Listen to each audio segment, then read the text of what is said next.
Hi everyone, स्वागत है आप सभी का। तो अपन रेलवे एनटीपीसी के एग्ज़ाम्स के लिए मैथ्स के पीवाईक्यू क्वेश्चंस को सॉल्व कर रहे हैं।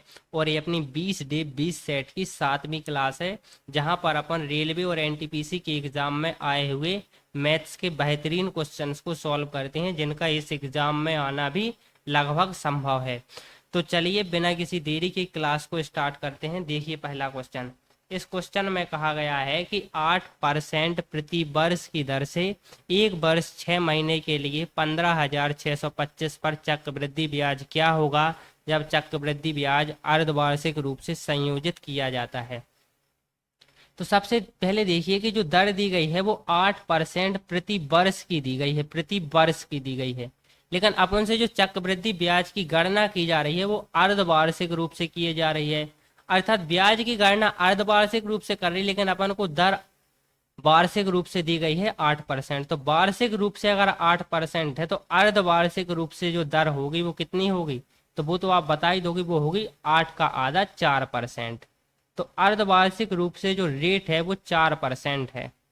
तो मैं कहूँगा इसका मतलब ये क्या है, तो आप कहोगे कि इसका मतलब ये है कि जो 15,625 रुपये की राशि है ना, वो हर 6 महीने के बाद 100 से 104 हुई होगी।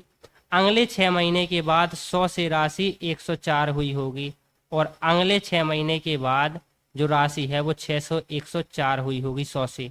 तो मैं कहूँगा कि ए क्या होगा, तो आप कहोगे कि ए होगा मिश्र धन। ये होगा मिश्र धन। मैं कहूंगा अपन से मिश्र धन नहीं पूछा है, ब्याज पूछा है। तो ब्याज कैसे निकालेंगे, तो आप कहेंगे कि इस मिश्र धन में से जब अपन मूलधन 15,625 को घटाएंगे तो अपना ब्याज निकल आएगा। तो मैं कहूंगा कि इस प्रकार की इक्वेशन को सॉल्व करने में तो बहुत समय लग जाएगा, कोई शॉर्टकट बताओ। तो शॉर्टकट क्या है आप ध्यान से देखना कि आप इस इक्वेशन को देखिए, इस पूरी इक्वेशन को, इतनी को मैं कहूंगा एक सम संख्या आएगी, एक सम संख्या आएगी। क्यों सम संख्या आएगी, क्योंकि 104 एक सम संख्या है, और किसी भी सम संख्या में चाहे विषम संख्या का गुणा करो चाहे सम संख्या का गुणा करो, आंसर एक सम संख्या आती है। लेकिन आप कहोगे कि इसमें 100 का भाग भी तो लग रहा है, क्या इसको विषम संख्या नहीं बनाएगा। मैं कहूंगा नहीं, 10 का मल्टीपल किसी भी संख्या को अगर वो संख्या सम है तो विषम नहीं बना सकता। जैसे मैं कहूंगा कि अगर संख्या 100 है और मैं इसमें 72 का भाग दूं तो आंसर आ जाएगा 0.72, ये भी एक सम संख्या होगी। तो ये जो पूरी संख्या है वो एक सम है, और ये जो संख्या है 15,625 एक विषम संख्या है। अब आप ध्यान से देखना कि जब भी एक सम संख्या में से विषम संख्या को घटाते हैं तो क्या होता है। जैसे 6 एक सम संख्या है, इसमें से विषम संख्या 3 को घटा दो तो आंसर क्या आएगा, 3, जो कि एक विषम संख्या। दूसरा एग्जाम्पल ले लो कि 8 एक सम संख्या है, इसमें से 5 एक विषम संख्या घटा लो, आंसर क्या आएगा, 3। तो ये क्या है, विषम संख्याएं हैं, दोनों विषम संख्याएं। तो यहाँ भी जो आंसर आया होगा अर्थात जो ब्याज होगा वो एक विषम संख्या होगा, विषम संख्या, वो एक ऑड नंबर होगा। और ऑड नंबर सिर्फ ऑप्शन नंबर ए में है, तो यही अपना राइट आंसर हो जाएगा, ए क्रॉस हो जाएंगे। चलिए अगला क्वेश्चन देखिए, ए है अगला क्वेश्चन। इस क्वेश्चन में कहा गया है कि रीता ने 4 वर्ष के लिए 2.5% प्रति वर्ष की दर से एक राशि निवेश की। रीता ने निवेश की, उसके बाद सीता ने 6 वर्ष के लिए उसी दर पर समान राशि निवेश किया। तो सीता द्वारा अर्जित साधारण ब्याज पर रीता द्वारा अर्जित साधारण ब्याज से अनुपात ज्ञात कीजिए। तो जब भी इस प्रकार का क्वेश्चन आए ना, जब दोनों ने राशि सेम इन्वेस्ट की हो, मतलब सेम राशि इन्वेस्ट की, अगर एक ने 100 रुपए की है तो दूसरे ने भी 100, और सेम रेट पर इन्वेस्ट की हो, अगर इसने 2.5% पर इन्वेस्ट किया है तो दूसरे ने भी 2.5% पर इन्वेस्ट किया हो, तो अगर उन दोनों के अपन को ब्याज का अनुपात निकालना हो तो जो अनुपात है ना, ब्याज का अनुपात, वो उन दोनों के द्वारा जो वर्ष है उसके डायरेक्ट समानुपाती होगा। जैसे मैं कहूंगा कि रीता ने अगर 4 वर्ष के लिए इन्वेस्ट किया है और सीता ने अगर 6 वर्ष के लिए इन्वेस्ट किया है, तो इन दोनों के जो ब्याज का अनुपात है वो 6:4 होगा, जिसको अगर और सॉल्व करेंगे तो 3:2 होगा। तो 3:2 इस क्वेश्चन का राइट आंसर हो जाएगा, सीता और रीता का। अपन से सीता और रीता का ही पूछा है। तो अब आप सिर्फ इस क्वेश्चन के माध्यम से एक बात को याद करना कि अगर समान अमाउंट को समान रेट पर इन्वेस्ट किया जाए तो जो ब्याज का अनुपात होता है वो उनके द्वारा इन्वेस्ट किए गए वर्ष के समानुपाती होता है या अनुपात में होता है। जैसे सीता ने अगर 6 वर्ष के लिए इन्वेस्ट किया, रीता ने 4 वर्ष के लिए, उन दोनों के ब्याज का अनुपात 6:4 अर्थात 3:2 होगा। देखिए अगला क्वेश्चन ए है। इस क्वेश्चन में कहा गया है कि ए, बी और सी मिलकर एक निश्चित कार्य को 40 दिन में पूरा कर सकते हैं। बी और सी मिलकर उसी कार्य को 60 दिन में पूरा कर सकते हैं। बी ए से 25% अधिक कार्यकुशल है। ए, बी और सी एक साथ मिलकर 30 दिन तक काम करते हैं। बी अकेले उसके बाद शेष कार्य को कितने दिनों में पूरा करेगा। तो देखिए सबसे पहले कि ए प्लस बी प्लस सी तीनों मिलकर इस काम को कितने दिन में सॉल्व कर रहे हैं, तो आप कहोगे कि तीनों मिलकर इस काम को 40 दिनों में कर रहे हैं। 40 को मैं जरा सा दिक्कत हो गई, यहाँ पर इसको इरेज करूंगा, 90 सा ज़्यादा दिख रहा है। तो ए बी सी मिलकर इस कार्य को 40 दिनों में सॉल्व कर रहे हैं। बी प्लस सी इस काम को कितने दिन में कर रहा है, तो आप कहोगे कि बी प्लस सी 60 दिन में कर रहे हैं। तो मैं कहूँगा टोटल काम कितना है, तो आप कहोगे टोटल काम जो होता है वो इन दोनों का एलसीएम होता है। तो 60 और 40 का एलसीएम कितना होगा, तो आप कहोगे 120। मैं कहूँगा कि ए प्लस बी प्लस सी अगर 40 दिन में पूरा काम कर रहा है तो एक दिन में कितना करेंगे, तो आप कहोगे कि 40 का भाग 120 में देंगे तो 3 बार जाएगा। तो ये जो 3 निकल के आया वो ए, बी और सी की काम करने की क्षमता है। काम करने की क्षमता बोले तो एक दिन की काम करने की क्षमता, अर्थात ए प्लस बी प्लस सी एक दिन में 3 काम करते हैं तो 40 दिन में 120 काम हो जाता है। तो बी प्लस सी पूरा काम 60 दिनों में करते हैं, 60 का भाग 120 में देंगे तो आएगा 2 बार। तो बी प्लस सी के काम करने की क्षमता 2 है। तो यहाँ से ए के काम करने की क्षमता निकल आई कितनी है, ए के काम करने की क्षमता कितनी है, तीनों की 3 है, बी प्लस सी की 2 है, तो ए की कितनी है, 1 है। लेकिन क्वेश्चन में आगे कहा गया है कि ए से 25% कार्यकुशल बी है।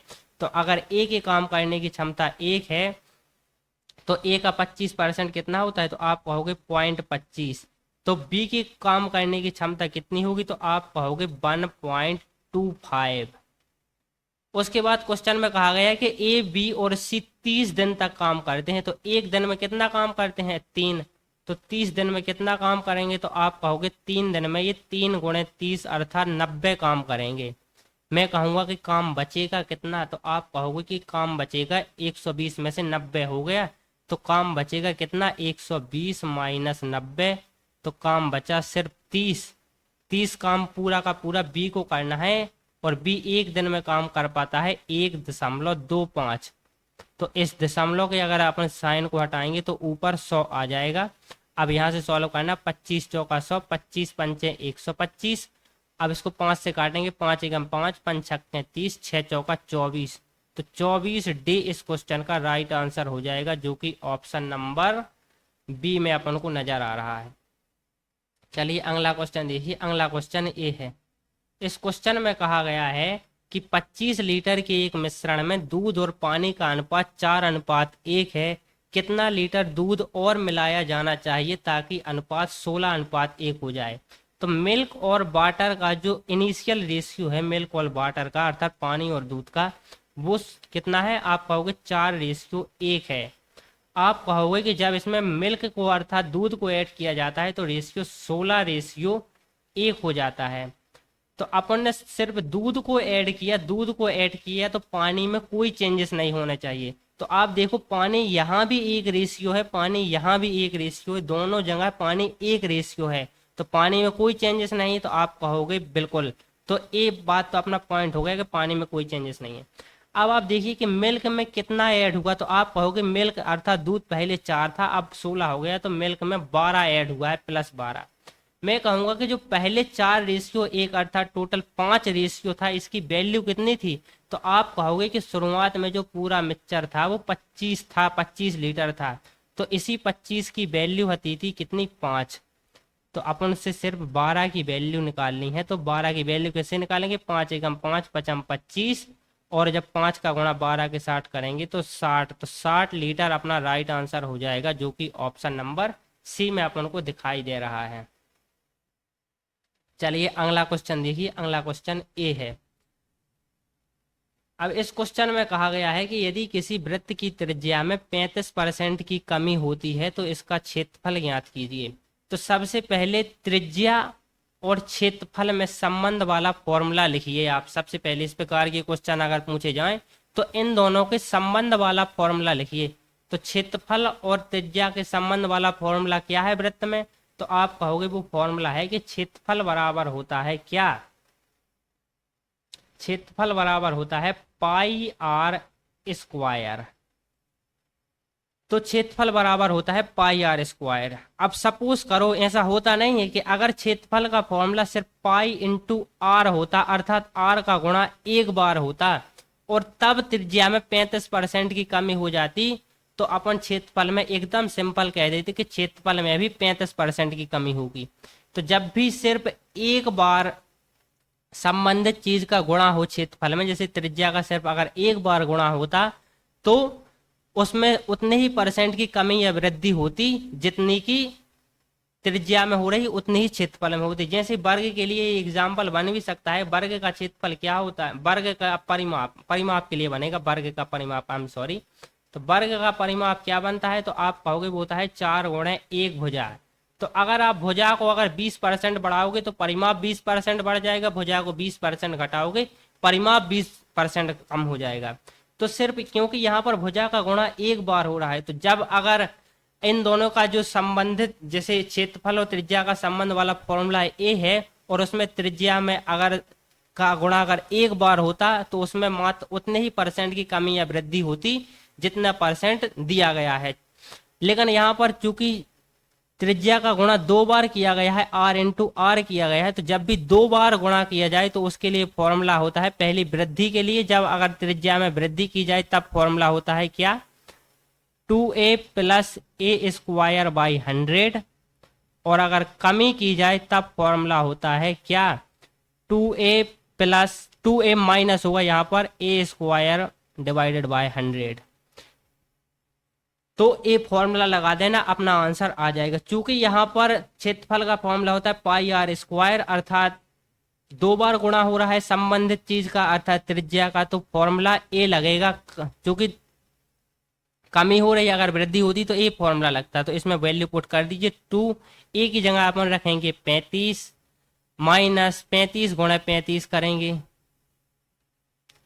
Divided by 100।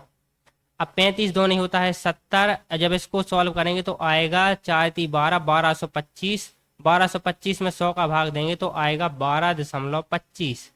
तो 70 में से 12.25 घटाओ तो आएगा 57.75।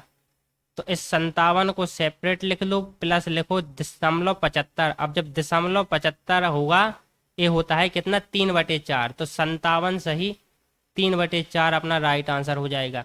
मैंने कैसे सॉल्व किया? 0.75, जैसे 0.75 लिखा है ना, इसको अपन लिख सकते हैं 75/100। और अपन जब इसको 25 से काटेंगे, 25 × 75, 25 × 4 100, तो आ गया ना 3/4। तो 57 सही 3/4 इस क्वेश्चन का राइट आंसर हो जाएगा, जो कि ऑप्शन नंबर डी ए में दिया गया है, ए में दिया गया है। चलिए अगला क्वेश्चन देखिए, अगला क्वेश्चन ए है। अब इस क्वेश्चन में कहा गया है कि 15:11 के अनुपात वाली दो संख्याओं का महत्तम समापवर्तक 13 है, उनका लघुत्तम समापवर्तक ज्ञात कीजिए। तो जब भी दो संख्याओं का रेशियो दिया जाए और उनका महत्तम समापवर्तक दिया जाए, तो इस प्रकार की संख्याओं से अब उनको लघुत्तम समापवर्तक किस प्रकार ज्ञात करना है कि जो दो रेशियो दिया गया है उसका गुणा कर दीजिए और महत्तम समापवर्तक का गुणा कर दीजिए, अपन को एलसीएम मिल जाएगा। तो एलसीएम क्या होगा? एलसीएम बेसिकली होगा क्या? 15 × 11 × 13। सॉल्व करो इसको, 11 × 33 और 11 × 1 = 11, 11 × 33 3 आएगा, 11 × 1 = 11, 11 और 3 14। अब इसमें 15 का गुणा करो तो आएगा 15 × 3 = 45, 15 × 4 = 60 और 4 × 64, 15 और 6 = 21, 2145 ऑप्शन नंबर बी में है। ये अपना राइट आंसर हो जाएगा। तो जब भी दो संख्याओं का अनुपात दिया जाए और अपन को एचसीएफ दिया जाए तो अनुपात का गुणा कर देना है, उसमें एचसीएफ का गुणा कर देना है, अपन को एलसीएम मिल जाएगा। लेकिन अगर अपन इसे यहाँ पर सिर्फ क्वेश्चन बदल दिया जाए, लघुत्तम समावर्तक की जगह आप उनसे वो संख्याएं पूछ लें कि वो संख्याएं कौन है, तो वो संख्याएं होगी कि एक बार एचसीएफ का गुणा इस वाले रेशियो के साथ कर दो, और इस बार एक बार एचसीएफ का गुणा इस वाले रेशियो के साथ कर दो। तो अर्थात एक संख्या होगी वो होगी 15 गुणे एचसीएफ, एचसीएफ कितना है 13, और एक संख्या होगी 11 गुणे एचसीएफ, एचसीएफ कितना है 13। तो ये दो संख्याएं होंगी। चलिए अगला क्वेश्चन देखिए, अगला क्वेश्चन ए है। अभी अच्छा क्वेश्चन है ये, जरूर किसी ना किसी शिफ्ट में इस बार भी पूछा जाएगा। इस क्वेश्चन में कहा गया है, मतलब यही क्वेश्चन नहीं पूछा जाएगा, इस प्रकार का क्वेश्चन कहा गया है कि पी क्यू उस वृत्त का व्यास है जिसका केंद्र ओ है। यदि उस वृत्त पर एक बिंदु आर स्थित है और कोण आर पी ओ का मान 39 डिग्री है, तो कोण आर क्यू पी का मान ज्ञात कीजिए। देखिए ये एक कोई सर्कल है, ध्यान से देखना, ये कोई सर्कल है और ये सर्कल का क्या है, ये सर्कल का डायमीटर अर्थात व्यास है। तो सर्कल का जो व्यास है वो पी क्यू है, क्योंकि पी क्यू उस वृत्त का व्यास है अपन को दिया गया है। अर्थात अगर ये पी है पॉइंट है तो एक क्यू पॉइंट है। अब इसका केंद्र अपन को वो पहले से ही दिया गया है, देखना यहाँ पर दिया गया है, और ये अपन को कहा गया है इस व्यास है। आगे उस क्वेश्चन में कहा गया है कि वृत्त पर एक बिंदु आर स्थित है, तो अपन कह रहे हैं कि आर यहाँ पर कोई बिंदु स्थित होगा जो आर पी ओ, कोण आर, आर से पी और पी से ओ, अर्थात ये वाला कोण, ये वाला कोण कह रहा है कि 39 डिग्री है। अपन से पूछा गया है कि कोण आर क्यू पी, आर अपन को अब क्यू को मिलाना पड़ेगा, आर क्यू यहाँ पर है और पी यहाँ पर है। अपन से ए वाला कोण पूछा है कि ए वाला कोण अपन कह रहे हैं कि थीटा है। अब आप ध्यान से देखिए कि अपन को ए वाला कोण ज्ञात करना है, ए वाला कोण दिया गया है। तो सबसे पहले पॉइंट आप ये याद कर लीजिए कि डायमीटर के द्वारा अर्थात व्यास के द्वारा परिधि पर बना कोण 90 डिग्री होता है। अगर अर्थात ये कोई वृत्त है, इसका व्यास है ए बी, अगर इसको नाम दूं तो ये जो कोण है ना, ये वाला कोण, ये होता है 90 डिग्री। इस बात को आप याद कर लो, चाहे रट लो, जो करना है करो। तो ये भी व्यास है पी क्यू, और इस व्यास द्वारा इस परिधि अर्थात आर पर बना कोण ये होगा कितना, तो ये होगा 90 डिग्री। अब आप एक चीज और जानते होंगे क्या, कि त्रिभुज के तीनों कोणों का योग कितना होता है, तो आप कहोगे 180 डिग्री। तो अगर ये 90 है और ये 39 है, तो मैं लिखूंगा 90 प्लस 39, और इसको अपन ने थीटा माना है तो प्लस थीटा बराबर 180 डिग्री। 90 और 39 हो जाएगा 129, 129 प्लस थीटा बराबर 180, और तो यहाँ से थीटा बराबर हो जाएगा 180 माइनस 129, और जब इसको सॉल्व करेंगे तो आएगा 51 डिग्री। तो 51 डिग्री ऑप्शन नंबर ए में है, यही इस क्वेश्चन का राइट आंसर हो जाएगा। चलिए अगला क्वेश्चन देखिए। सिर्फ इस क्वेश्चन के माध्यम से एक कॉन्सेप्ट को याद कर लीजिए कि वृत्त के डायमीटर के द्वारा परिधि पर जो कोण बनता है उसका मान 90 डिग्री होता है। चलिए अगला क्वेश्चन ये है, ये भी बहुत अच्छा क्वेश्चन है, आरआरबी एनटीपीसी के एग्जाम में पूछा गया था। देखिए इसमें कहा गया है कि 1 प्लस टेन थीटा बराबर √3 है, तो √3 cot थीटा माइनस 1 का मान अपन को ज्ञात करना है। तो ध्यान से देखिए 1 प्लस टेन थीटा बराबर √3 है, 1 प्लस टेन थीटा बराबर अपन को दिया गया है √3। तो टेन थीटा बराबर क्या होगा, तो आप कहोगे टेन थीटा बराबर होगा √3 माइनस 1। मैं कहूंगा तो cot थीटा बराबर क्या होगा, तो आप कहोगे cot थीटा बराबर होगा 1/√3 माइनस 1, क्योंकि टेन थीटा का डायरेक्टली टेन थीटा बराबर होता है 1/cot थीटा। ये तो आपको पता ही होगा, एकदम बेसिक पॉइंट है। तो cot थीटा अपन ने वहीं से निकाल दिया, जब इसका 1/√3 माइनस 1 कर दिया तो ये cot थीटा की वैल्यू आ गई। अब इस cot थीटा की वैल्यू को इसमें पुट कर दो, तो अब आप ध्यान से देखना यहाँ पर स्थिति क्या बनेगी कि √3 माइनस 1 और इसका भी -1। अब मैं कहूँगा कि यहाँ पर हर का परिमेयकरण कर दो, अर्थात √3 माइनस 1 है, इसमें √3 प्लस 1 का गुणा कर दो, तो ऊपर नीचे √3 इंटू √3 + 1 का अपन यहाँ पर गुणा कर रहे हैं, तो नीचे भी गुणा होगा, तो नीचे गुणा होगा √3 - 1 और √3 + 1। ध्यान से देखते रहना, यहाँ पर माइनस का साइन आएगा।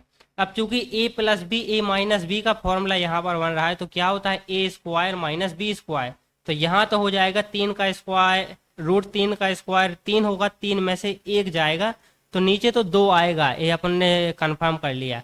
यहाँ पर देखिए √3 का √3 के साथ गुणा होगा तो 3 आएगा, और फिर प्लस, अब इस 1 का गुणा √3 के साथ होगा तो √3 आएगा, और यहाँ पर -1 है।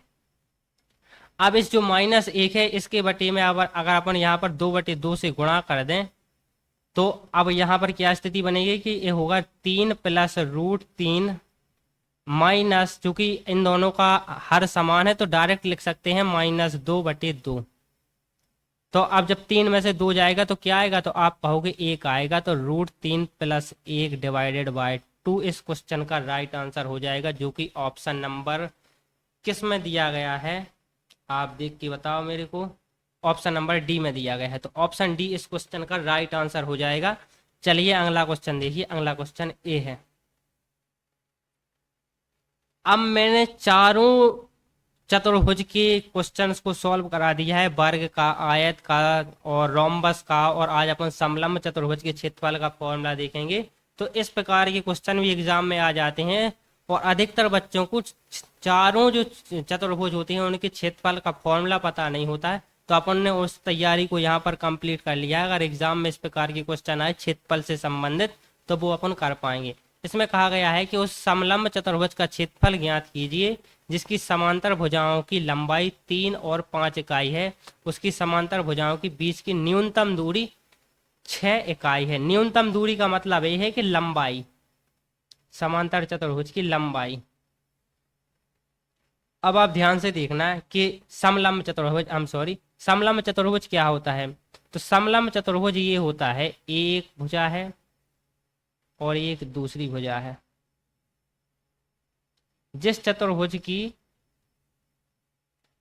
ए बी और अगर इसको सी डी नाम दें हैं, तो जिस चतुर्भुज की सिर्फ 2 भुजाएं एक दूसरे के पैरेलल होती हैं, अर्थात समानांतर होती है, अर्थात ए बी और सी डी समांतर हैं, लेकिन ए सी और बी डी ये दोनों समांतर नहीं हैं, सिर्फ ए और ए समांतर हैं, तो इस प्रकार के चतुर्भुज को समलंब चतुर्भुज कहा जाता है।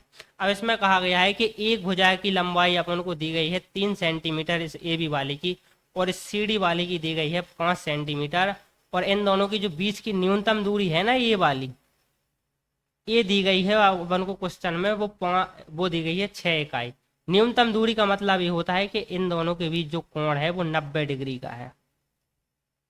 तो अब आप ध्यान से देखिए इस प्रकार के क्वेश्चन को कैसे सॉल्व करना है। तो इसमें सिर्फ समलंब चतुर्भुज के क्षेत्रफल का फॉर्मूला लगेगा, तो वो क्या होता है, तो समलंब चतुर्भुज का जो क्षेत्रफल होता है, का क्षेत्रफल वो जनरली वो होता है क्या, 1/2 गुणे क्या, दोनों भुजाओं का योग, भुजाओं का योग गुणे ऊंचाई। तो 1/2 भुजाओं का योग कितना है, तो आप कहोगे भुजाओं का योग है 5 और 3 8, और ऊंचाई कितनी है 6। अर्थात न्यूनतम दूरी का मतलब क्या होता है, भुजाओं के बीच की न्यूनतम दूरी का मतलब होता है हाइट ही होता है, तो वो दी गई है 6। अब इसको काटेंगे, 2 1 2 2 3 6 8 3 24, 24 इस क्वेश्चन का राइट आंसर हो जाएगा। अगर इस प्रकार का क्वेश्चन एग्जाम में आ जाए तो अपन कैसे इसमें थोड़ा सा तुक्का लगा सकते हैं, या एक कम से कम एक ऑप्शन को एलिमिनेट कर सकते हैं। तो देखिए कैसे अपन को सॉल्व करना है कि उन दोनों की भुजाओं को नोट कर लेना है कि क्या है, 3 है और 5 है। तो अगर ये वर्ग होता सिर्फ 3 × 3, अर्थात जिसकी मतलब वर्ग की प्रत्येक भुजा बराबर होती है, तो इसका क्षेत्रफल होगा 9। और अगर ये होता ना, अगर वर्ग 5 भुजा वाला, तो इसका क्षेत्रफल होता 25। तो जो भी आंसर होगा वो 9 और 25 के बीच का होगा। तो अपन इस 48 को एलिमिनेट कर सकते थे। तो अगर अपन को ये फॉर्मूला भूल जाए, तब के लिए मैं एग्जाम में बता रहा हूँ कि कम से कम एक आध ऑप्शन को तो अपन एलिमिनेट कर दें। तो फॉर्मूला याद कर लीजिए, समलंब चतुर्भुज का क्षेत्रफल का फॉर्मूला होता है 1/2 गुणे भुजाओं का योग इंटू ऊंचाई।